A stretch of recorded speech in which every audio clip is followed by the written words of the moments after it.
ওয়ামা লিয়া লা আ'বুদুল্লাযী ফাতারানি ওয়া ইলাইহি তুরজাউন।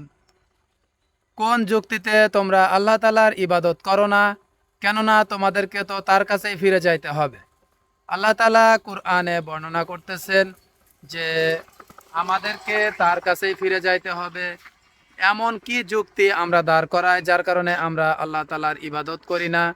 আল্লাহ তাআলার ইবাদত করি না কোন যুক্তিতে আল্লাহ তাআলা সেইটা আমাদের কুরআনে প্রশ্ন করেছেন।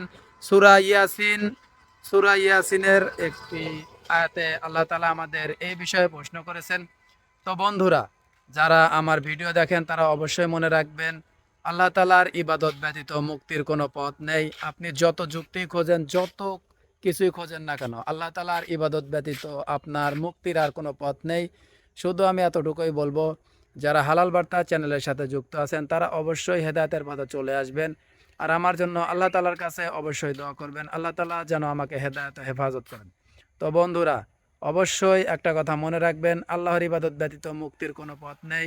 অবশ্যই মুক্তির একমাত্র পথ হচ্ছে আল্লাহ তাআলার ইবাদত করা, আর সেই ইবাদত করবেন রাসূলুল্লাহ সাল্লাল্লাহু আলাইহি ওয়াসাল্লামের দেখানো পদ্ধতিতে, অন্য কোনো পদ্ধতিতে না। একটা বিষয় হচ্ছে যে কোনো কাজ কোনো কাজ ভালো করতে পারে সেই বিষয় সম্পর্কে যে যত বেশি ভালো জানে। তো আল্লাহকে সন্তুষ্ট করার সবচেয়ে ভালো পদ্ধতি আমাদের প্রিয় নবীজি জানতেন।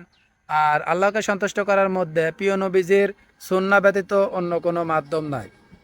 তো বন্ধুরা, অবশ্যই মনে রাখবেন ইনশাআল্লাহ যে আল্লাহ তাআলার ইবাদত করবেন রাসূলুল্লাহ সাল্লাল্লাহু আলাইহি ওয়াসাল্লামের দেখানো পথে।